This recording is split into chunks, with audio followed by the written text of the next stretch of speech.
한 주간 세상에서 사시다가 주의 날 예배 자리에 나오신 모든 이들을 우리 주 예수 그리스도의 이름으로 환영합니다. 예배를 통해서 우리 모두가 위로받고 힘없고 새로워져서 이번 한 주도 소금으로 빛으로 승리하는 하나님의 사람들이 다 되시기를 또한 축복합니다. 여전히 좋은 찬양 준비해 주셔서 참 감사합니다. 하나님이 받으실 만한 귀한 찬양이고 또 여러분들의 헌신이 된 줄 믿습니다. 예수님께서 제자들에게 가르쳐 주신 말씀 중에 가장 유명한 말씀, 우리 모두가 알고 있는 말씀이 너의 원수를 사랑해라 라는 말씀입니다. 이 말씀은 구약을 배경으로 생각하면 구약에서는 율법 가운데 이에는 이, 눈에는 눈이라고 하는 율법의 말씀이 있습니다. 이 눈에는 눈, 이에는 이로 갚으라는 이 말씀은 개인적으로 원한을 갚을 수 있는 것을 허락하는 법이 아닙니다. 이 법은 재판장에서 어떤 사람의 벌을 가할 때에 더 과하지 않도록 혹은 너무 적지 않도록 어떤 사람의 해를 끼쳤으면 그 해 끼친 것만큼의 그 벌을 부과하기를 허락한 법입니다. 이것이 만약 개인적으로 원수 갚는 것을 허락한 법이 되면 복수가 복수를 낳게 됩니다. 그리고 그 폭력은 점점 가중되게 되죠. 어떤 사람이 해를 했는데 그의 갚음이 10이 되고 100이 되면 그건 불의한 세상이 되죠. 또 어떤 사람이 나쁜 짓을 10을 했는데 그에게 부과된 벌이 1밖에 안 되면 그것도 정의롭지 못한 세상이죠. 이것은 법정에서 재판관이 정의롭게 잘 판단할 때에 이에는 이, 눈에는 눈으로, 그래서 그렇게 판단이 되도록 해라는 율법이 되는 것이죠. 이것을 동태복수법이라고 말합니다. 근데 예수님께서는 이 법을 넘어서는 계명을 제자들에게 줍니다. 너는 원수를 사랑해야 한다는 법이죠. 팔레스타인의 가자 지구에서 지금 동태복수법이 넘어서는 안갚음과 폭력의 전쟁이 진행되고 있습니다. 테러 집단인 하마스가 저지른 양보다 최소 5배에서 10배 이상이 되는 무자비한 보복 폭력과 전쟁이 일어나고 있고 그 분노는 사그라들 기미가 보이지 않습니다. 이 같은 폭력과 처절한 응징과 보복의 시대를 우리가 목격하고 이 시대를 살아가고 있습니다. 이런 시대를 살아가는 그리스도의 제자로서 원수 사랑의 법을 어떻게 적용하고 지키고 살아가야 하는 것일까? 라는 고민을 하지 않을 수가 없습니다. 아마도 많은 그리스도인들 중에서는 이스라엘의 하마스에 대한 응징의 폭력에 동의하고 지시하는 분들도 있을 것입니다. 왜냐하면 그들은 폭력 조직이고 테러 조직이기 때문에 완전히 뿌리 뽑지 않으면 언제 또다시 테러를 일으키고 그래서 무고한 시민들이 해를 당할 수 있기 때문이라고 생각합니다. 또한 주님의 원수 사랑의 법을 순진하게 따르는 제자들은 결국 우리의 선한 의도가 원수들에게 악용되고 그들의 악한 행동을 더욱 키워갈 것이라고 생각할 수 있습니다. 이 세상 사람들은 우리처럼 순진하지도 않고 악한 심성을 가지고 있기에 화해와 용서를 하려는 우리의 태도는 가해자들을 더욱 당당하게 만들어주고 그래서 피해자들의 고통은 더욱 가중될 수 있습니다. 그래서 원수를 사랑하고 용서하는 것은 요즘 세상을 살아가기엔 너무나 순진한 생각이고 어리석은 것이며 나에게 해를 끼치고 또 앞으로도 해를 끼칠 존재들을 다시는 그렇게 하지 못하도록 일련의 조치를 취하는 것이 옳다고 생각합니다. 그러나 여러분 과연 그럴까요? 하마스의 민간인에 대한 테러에 분노하는 것은 마땅한 일이기도 합니다만 그렇다고 이스라엘의 무자비한 폭력은 과연 정당화될 수 있는 것일까요? 복수의 확산을 막기 위한 동태보복법 그리고 우리 주님의 원수사랑법은 지금은 지킬 수 없는 법이고 지켜서는 안 되는 법일까요? 가자 지구에서 일어나고 있는 전쟁을 보면서 그리스도인의 제자로서 참 많은 생각을 하지 않을 수가 없는 지금 이 시대입니다. 이런 질문들을 가지고 이제 오늘 계시록의 말씀을 함께 생각하고자 합니다. 일곱 인이 떼어지는 환상이 됩니다. 하나님께서 장차 일어날 일을 내게 보이리라 이 말씀에 따라서 요한이 보게 되는 계시의 환상인데 7개 인이 다 떼어질 때 마지막 7번째 일이 떼어질 때에 그리고 7 나팔의 재앙이 시작이 됩니다. 그리고 나팔이 쫙 불고 마지막에 7번째 나팔이 불어질 때에 7 대접의 또 환상이 시작이 되죠. 그래서 7개가 이렇게 나와요. 그 내용들을 잘 살펴보면 이걸 어떻게 해석해야 되느냐 여러 가지로 해석의 관점들이 나오는데 크게 2가지 해석이 있습니다. 하나는 점진적 해석법이고 또 하나는 반복적 해석법입니다.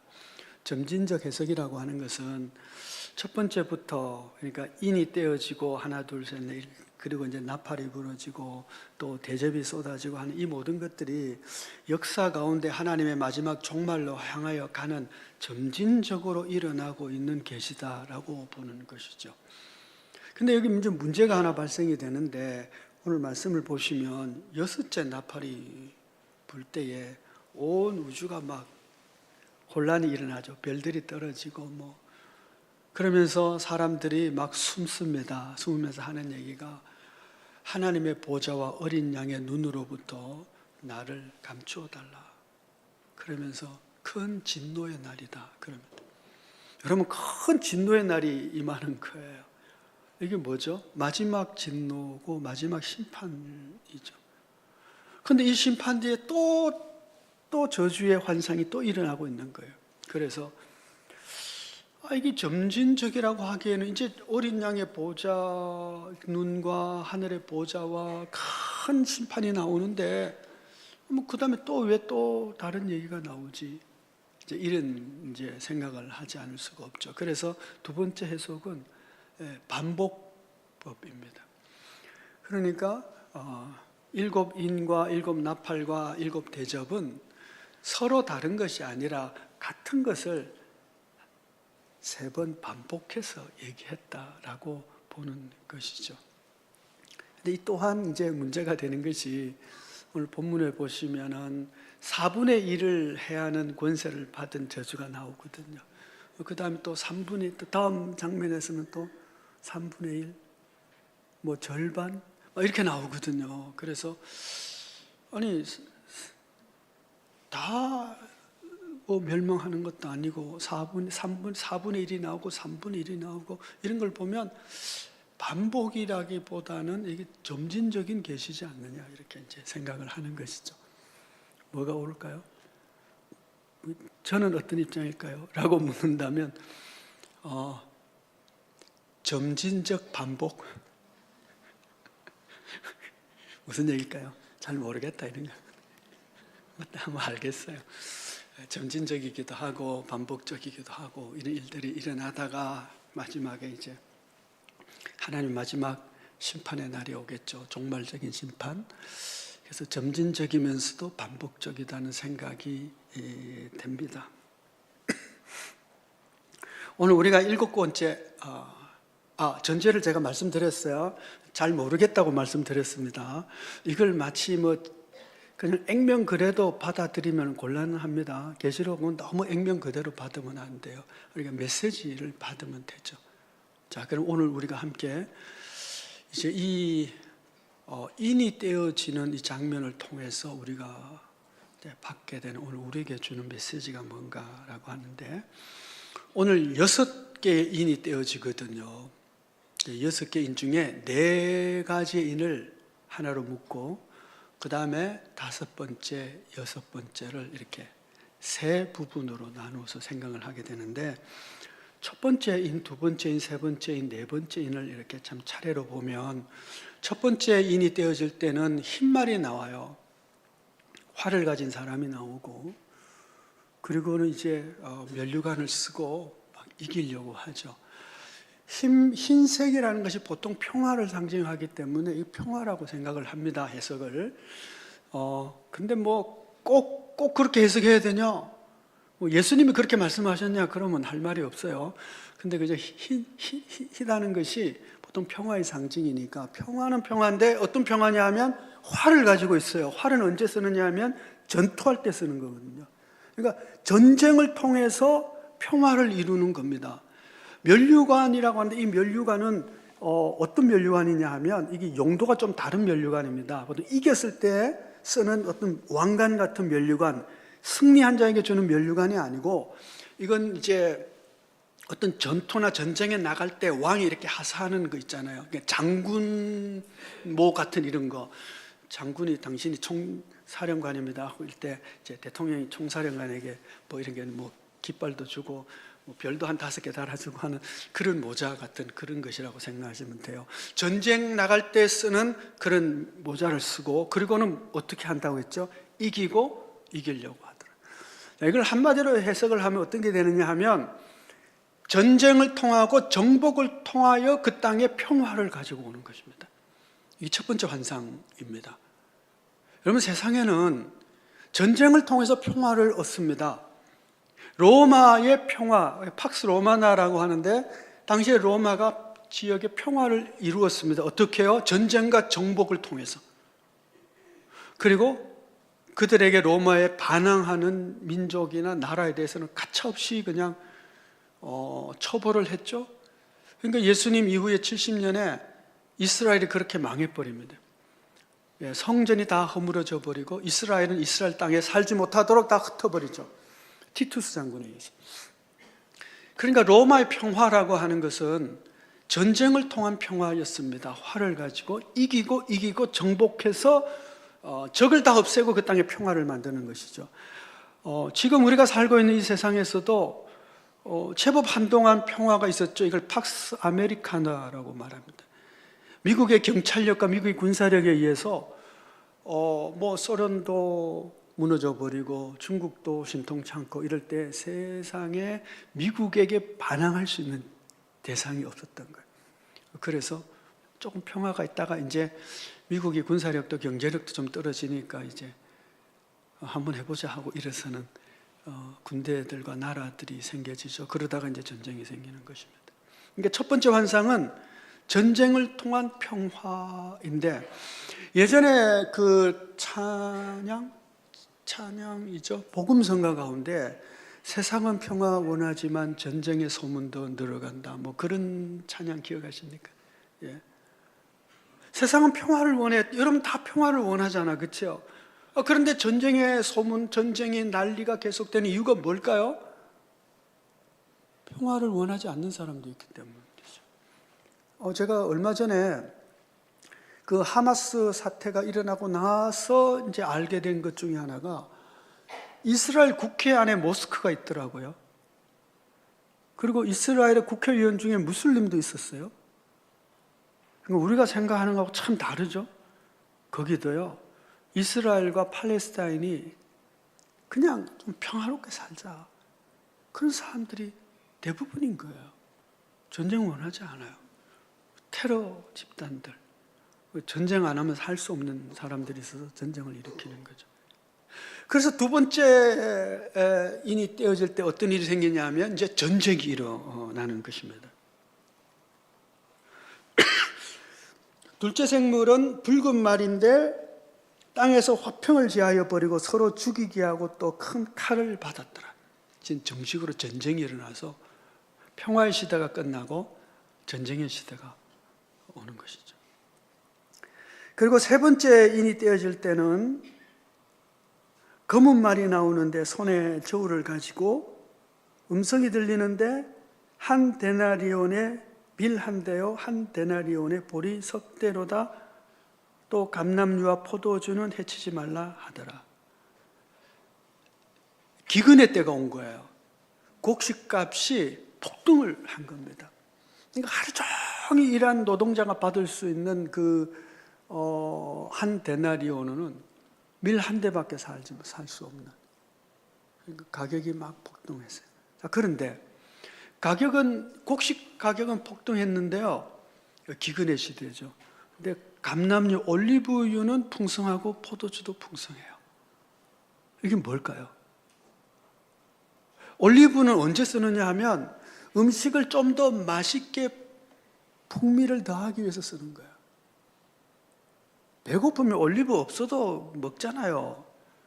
그렇죠? 예수님은 뭐 이삭 비벼가지고 제자들은 그냥 그대로 먹었는데요. 맛있게 먹기 위해서 올리브가 필요한데요. 포도주는 기쁨과 잔치에 필요한 거잖아요. 그러니까 이게 무슨 뜻이냐 하면요. 부익부 빈익빈의 시대가 된 거예요. 가난한 사람들은 곡식 구하기가 너무 힘든데 상류층에 있는 사람들은 뭐 향락과 풍요를 누리면서 사는 거예요. 포도주를 마시고 맛있는 거 그냥 진탕 먹고. 로마에서 폭동이 한번 이 로마 시대에 폭동이 한번 일어났는데 그때 기근 시대에 일어났어요. 왜 기근 시대에 폭동이 일어났냐 하면 곡식이 없어 사람들이 막 굶어 죽는 거예요. 그런데 알렉산드리아에서 배가 한 척이 들어옵니다. 보통 이제 로마의 그 곡식이 그 이집트에서 이렇게 수입해 들어왔거든요. 그러니까 나일강에서 이제 곡식을 많이 짓기 때문에. 그래서 이제 드디어 이제 우리가 기근이 해소되었구나. 곡식이, 양식이 왔다고. 그런데 그 배가 양식을 싣고 온 게 아니라 모래를 싣고 온 거예요. 이 모래는 어디에 쓰느냐 하면 검투사들이 그 싸움을 할 때 그 바닥에 까는 그 모래용으로 모래가 수입된 거예요. 사람들은 지금 굶어 죽어가고 있는데 로마의 상류계층은 검투사를 들리고 있는 거예요. 부익부 빈익빈의 시대. 그래서 폭동이 일어난, 그 로마에 폭동이 일어난 일이 있습니다. 마지막에는 어떤 일이죠? 네 번째 인을 딸 때에 청황색 막이 나온다 그래요. 청황색은 보는 시신, 시체의 색입니다. 그러니까 전쟁 혹은 사망 혹은 바이러스, 전염병 이런 것들에서 사람이 막 4분의 1이 그냥 죽어 나가는 것이죠. 자, 여러분, 전쟁에 의한 평화, 그 다음에 전쟁, 기근, 그리고 뭐 여러 가지 원인들로 해서 사람이 4분의 1이 죽으니까 4명 가운데 1명이 죽는 겁니다. 예를 들면 우리 교회 장례식이 한꺼번에 그냥 한 200, 300가 생겨버린 거예요. 우리 이런 경험 한번 했잖아요. 저 뉴욕에서 코로나가 막, 그쵸? 예, 그때 막 시체를 쌓아두고 처리할 수가 없어서 난리였던 장면 보았지 않습니까? 여러분, 이거요, 그냥 역사 가운데 일어나는 일들 중에 하나예요. 잠시 평화가 있다가 전쟁이 나고요, 또 기근도 오고요, 풍성할 때가 있으면 기근이 있어가지고요, 잘 사는 사람은 여전히 잘 살지만 못 사는 사람들은요 굶어 죽어가고요.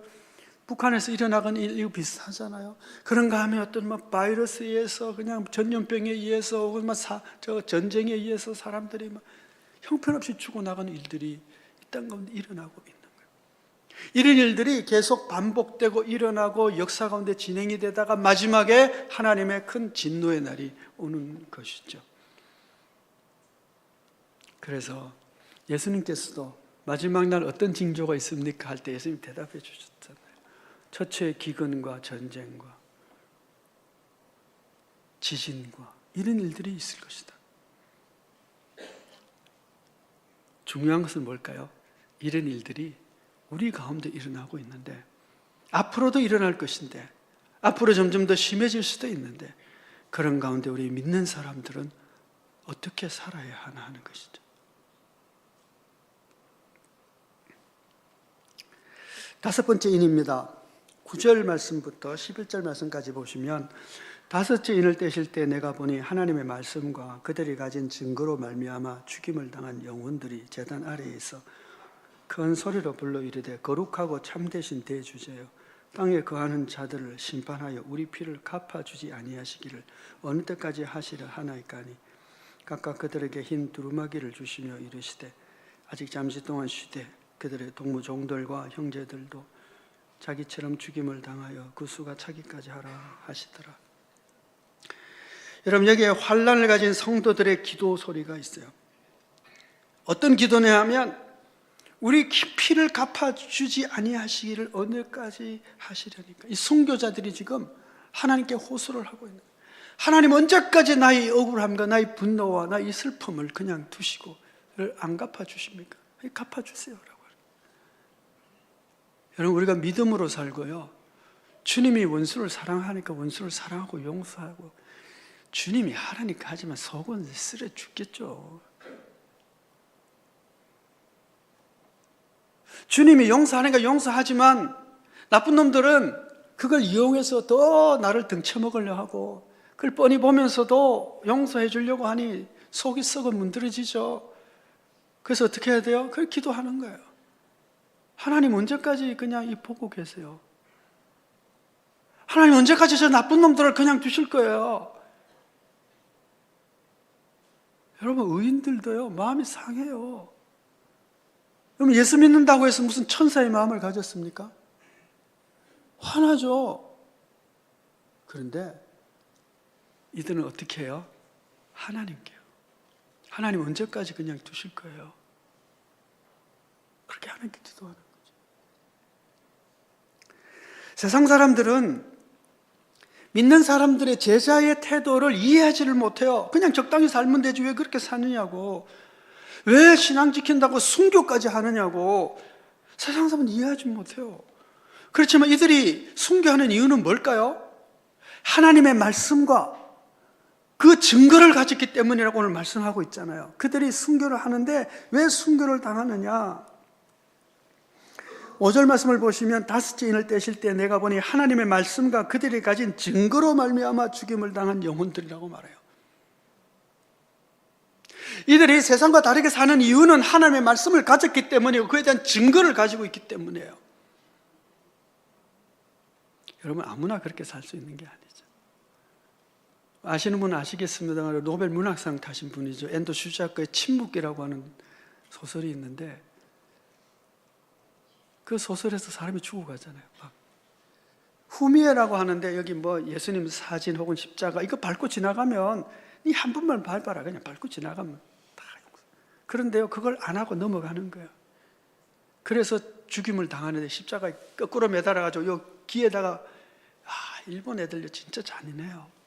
여기를 뚫어가지고 피가 한 방울씩 떡떡떡떡 떨어져 긴 세월 고통받으면 죽게 만드는 거죠. 그런데요, 그거 안 밟고 그냥 죽어요. 아니, 사람들이, 세상 사람들이 왜 그렇게 바보 같은 짓을 하냐? 그냥 밟는 척하고 밟으면 안 되냐? 그리고 뒤에 가서, 아이고 주님 죄송합니다, 잘못했습니다, 제가 용서해 주십시오, 제가 너무 겁이 나서 그렇습니다. 그러면 하나님 용서해 주시겠지 뭐. 아니에요. 세상 사람들은요, 이걸 이해를 못해요. 그러나 그렇게 못하는 거예요. 왜냐하면 말씀이 있으니까. 그리고 그 말씀이 하나님의 말씀이라는 내적 증거를 가지고 있어요. 그래서 다른 일을 못하는 거예요. 다르게 살 수가 없어요. 세상은 이해하지 못하지만 그들 속에는 이 말씀대로 살아야 되는, 그 말씀에 감동이 있고 그 말씀이 진리라는 사실을 알고 있기 때문에 말씀대로 사는 거예요. 희생하고 고통당하고 그러면서요. 기꺼이 순교할 수 있고 고난과 핍박을 견딜 수도 있습니다. 왜냐하면 말씀에 순종해서 세상의 가치와 철학을 거스릴 수 있는 이유는 그렇게 살 수 있는 믿음의 증거를 가지고 있고 하나님의 말씀을 가지고 있기 때문에 그렇게 하는 거예요. 그래서 세상 가치와 세상 사람들의 모습대로 사는 사람들은 믿음이 있다고 착각하는 사람일 뿐입니다. 말씀의 증거가 없으면 이렇게 살 수가 없어요. 그럼 이렇게 안 산다는 얘기는 뭐예요? 말씀의 증거가 없다는 얘기잖아요. 하나님의 말씀과 말씀의 순종과 기꺼이 세상을 거스르는 핍박과 어려움을 길을 걷는 것, 바로 그것이 그에게 믿음이 있다는 증거입니다. 여러분, 믿음의 증거가 있으십니까? 그리고 믿음으로 살아간 분들의 피와 눈물과 환난은 반드시 갚아줄 날이 올 것이라고 말씀하고 있습니다. 하나님이 원수를 갚아주실 것에 대한 믿음이 없으면 그냥 감정대로 헤쳐버리지 뭘 권토요. 그런데 하나님이 갚아주실 것이라는 믿음이 있으면 그걸 견디는 거예요. 하나님께 맡기라고 했으니 맡기는 거죠.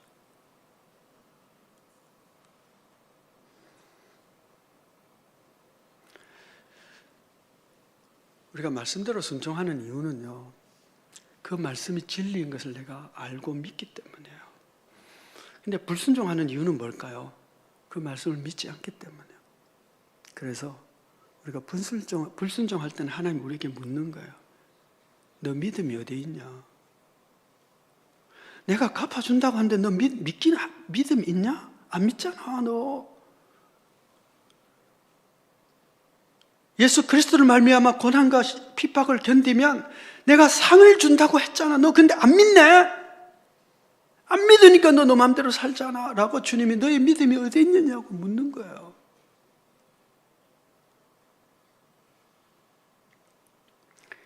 여섯 번째 인이 떼질 때에 큰 진노의 날이 임합니다. 온 우주에 변동이 있고요. 땅의 임금, 왕족, 장군, 부자, 강한 자뿐만 아니라 모든 종, 모든 자유인들이 숨기를 원하지만 숨을 수 없는 상황이 되고, 그리고 큰 진노의 날이 임하게 됩니다. 보좌에 앉으신 이의 얼굴에서와 어린 양의 진노에서 우리를 가리라고 외칩니다. 그러나 그 진노에서 면할 수 있는 길은 없습니다. 완전한 절망이죠. 이 땅에 속한 사람들은 하나님의 진노와 하나님의 심판에서 벗어날 자가 아무도 없습니다. 숨기를 원해 숨을 수 없습니다. 그러나 여러분, 이 심판의 날을 사모하고 바라는 자들이 있다는 사실을 아십니까? 하나님의 말씀과 그 증거로 인하여 피 흘린 자들은 하나님 그날이 언제 옵니까? 그날에 와서 나의 원수를 갚아주시기를 원합니다. 나의 아픔과 슬픔을 하나님 갚아주시고 위로하여 주시고 저 악한 자들을 심판해 주시기를 원합니다. 여러분, 그것을, 그날을 간절히 사모하는 사람들이 있어요. 그날이 오는 것을 두려워하는 자 있고, 그날이 오는 것을 무시하고 그날이 안 올 것처럼 살아가는 사람이 있는가 하면, 그날이 올 것을 믿는 자들은 그때 하나님께 다 맡기는 거예요. 하나님이 하실 것이라고. 성도의 눈물과 아픔과 상처는 그날 완전하게 치유될 것이고, 치유될 뿐만 아니라 하늘의 상을 주신다고 주님이 약속해 주셨습니다. 처음으로 다시 돌아가십시다. 원수 사랑의 법은 오늘 지키기엔 너무 어려운 법입니다. 나의 용서와 긍휼을 원수들은 몰라줄 수도 있고 모를 뿐 아니라 오히려 조소하고 가찮게 여기고 무시하고 더욱더 큰 죄를 저지를 것입니다. 그래서 최소한 이에는 이, 눈에는 눈 정도라도 갚아야 한다는 마음과 생각이 우세할 것입니다. 그런데 주님은 우리에게 묻습니다. 너의 믿음이 어디 있느냐? 너는 내 말을 믿기는 하냐?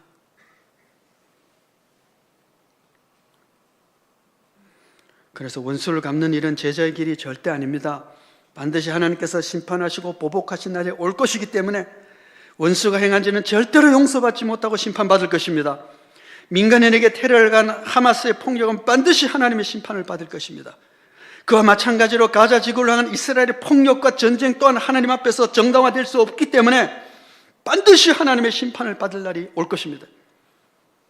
원수를 사랑하라고 한 주님의 말씀의 첫 번째 혜택은 원수를 미워하지 않고 용서함으로 받게 되는 제자 그 자신에게 있습니다.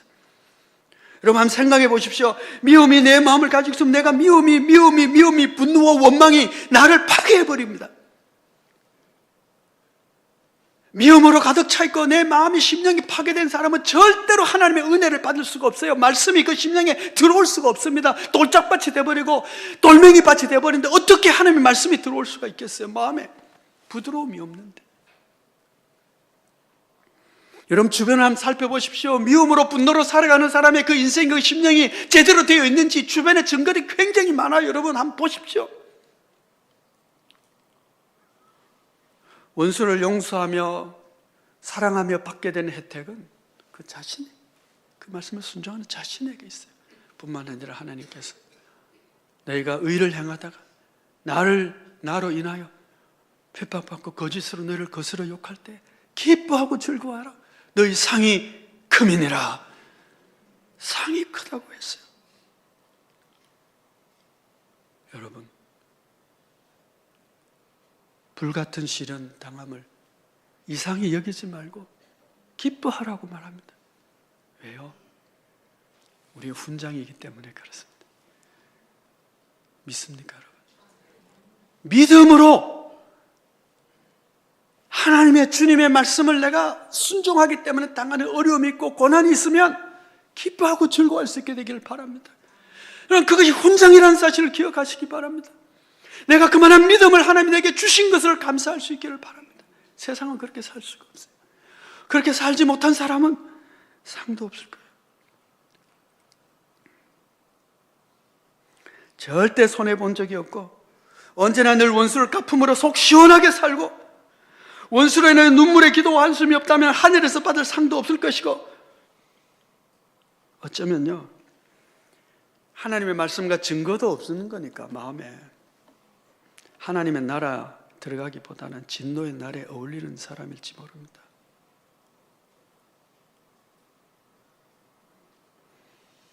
여러분 증거가 있습니까? 말씀이 진리라는 하나님의 말씀이라는 증거가 있으면 그대로 살게 되기 때문에 그렇습니다. 오늘 우리가 나눈 말씀이 가짜게 들리는 분들이 있을 겁니다. 세상 사람들은 그렇게 들릴 것입니다. 그러나 하나님의 말씀과 증거를 가진 이들은 분명히 다르게 살아갑니다. 피 흘리기까지 하나님의 말씀에 순종할 것입니다. 기도할 것입니다. 그리고 하나님 언제 신원의 날, 보복의 날, 하나님의 진노의 날이 언제입니까? 언제 피를 갚아주실 것입니까? 하나님께 호소할 것입니다.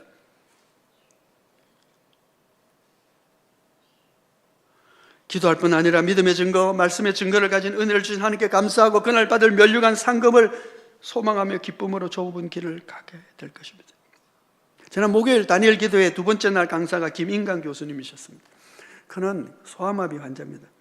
초등학교 때 그가 소아마비 환자이기 때문에 입학이 거부되어서 혼자 독학을 했습니다. 서울대 수학과를 나왔고 미국 버클리 대학에서 박사학위를 받았고 서울대학 교수, 카이스트 교수를 역임했고 40세 이하의 교학자에게 주는 젊은 과학자상도 받았더라고요. 40년간 수학계에 난제했던 서스틴 가설을 처음 해결한 분이라고 인터넷을 보니까 소개하고 있더라고요. 이번에 강의의 마지막이 그 얘기예요. 나의 연약함이 하나님의 은혜입니다. 소아마비가 은혜고 그의 부모가 무식하고 무지하고 가난한 것이 은혜였다고 말합니다. 그게 뭐 은혜예요. 그런데 그것이 은혜가 됐다는 거예요. 그로 말미암아 불행이 불행으로 끝나는 사람이 있는가 하면 불행을 은혜로 기회로 바꾸는 사람들이 있어요. 하나님의 사람들이죠. 실패가 실패로 끝나는 것이 아니고 고난이 고난으로 끝나는 것이 아니고 말씀에 순종하고 하나님의 은혜로 받은 자는 그것이 은혜가 되는 거예요. 감사의 제목이 되고요. 신앙으로 인한 슬픔과 아픔과 우울함과 피 흘림과 고통이 있다면 훈장으로 알고 자랑스러워 알고 그런 믿음의 은혜를 주심을 하나님께 감사할 수 있는 믿음이 되기를 축원합니다. 없으시다면 여러분이 가진 신앙을 한번 다시 점검해 보십시오. 내가 과연 하나님의 말씀과 그 증거를 가진 자인지 한번 확증해 보시기 바랍니다. 기도하겠습니다. 은혜로우신 아버지 하나님, 하나님의 말씀이 진리고 하나님의 약속이 사실이고 반드시 이루어질 것임을 믿는 믿음이 그 증거가 우리 안에 있기를 원합니다. 그래서 기쁨으로 순종의 길을 걷고 제자의 길을 걷고 십자가의 길을 가고